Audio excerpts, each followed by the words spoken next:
Alors maintenant qu'on a vu comment calculer le tri d'un projet générant des cash flows réguliers, la question qu'il faut se poser maintenant est comment calculer le tri si les flux de trésorerie d'un projet étaient cette fois irréguliers et volatiles, c'est-à-dire qu'ils sont encaissés à des dates différentes et non le 31 décembre ou le 1er janvier de chaque année. D'accord ? Eh bien, en modélisation financière, il est préférable de toujours utiliser la fonction Excel tri paiement au lieu de la fonction tri qu'on a vue précédemment. La raison en est que la fonction tri classique, eh bien, elle peut être parfois trompeuse car elle suppose que les dates d'encaissement des flux de trésorerie sont similaires, par exemple le 31 décembre de chaque année. Alors qu'avec la fonction tri paiement, vous pouvez attribuer des dates spécifiques d'encaissement pour chaque flux de trésorerie. C'est un peu comme la fonction van paiement où les flux de trésorerie peuvent se produire à des intervalles irréguliers. La fonction tri paiement, c'est la même chose. Elle calcule le taux de rendement interne pour des cash flows qui ne sont pas nécessairement périodiques.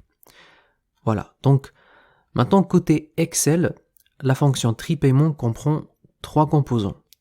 D'abord, les valeurs des cash flows, donc les flux de trésorerie, les dates des paiements de ces cash flows et une estimation facultative du tri.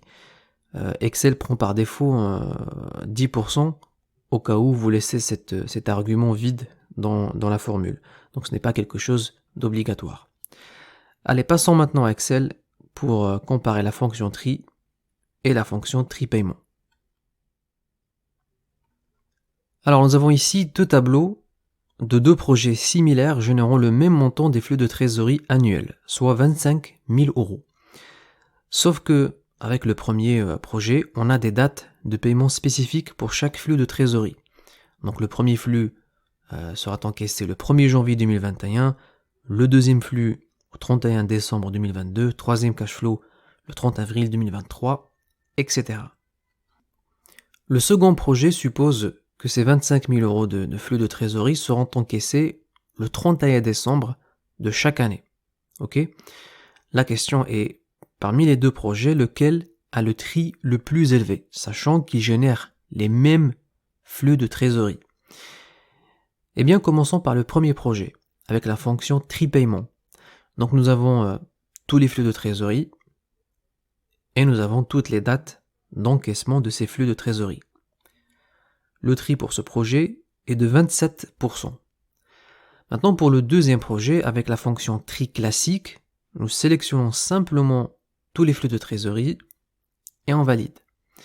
Et comme vous pouvez le constater, le tri de ce projet est de 20% malgré le fait que la somme des cash flows générés sur 10 ans est pratiquement la même que le premier projet. Donc, on est à 125 000 €.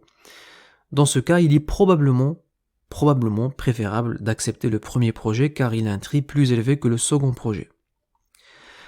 Voilà, donc comme vous pouvez le constater, la fonction tri paiement est beaucoup plus précise dans le calcul du taux de rendement interne d'un projet car elle prend en compte les dates de paiement de chaque flux de trésorerie, ce qui est souvent le cas dans la vraie vie parce que les flux de trésorerie d'une société dépendent des dates d'encaissement de ses clients, des dates de ses investissements, son besoin en fonds de roulement, etc. Et chez l'IFE, comme vous allez le voir dans nos formations avancées, nous allons toujours appliquer la fonction tri paiement dans nos modèles financiers.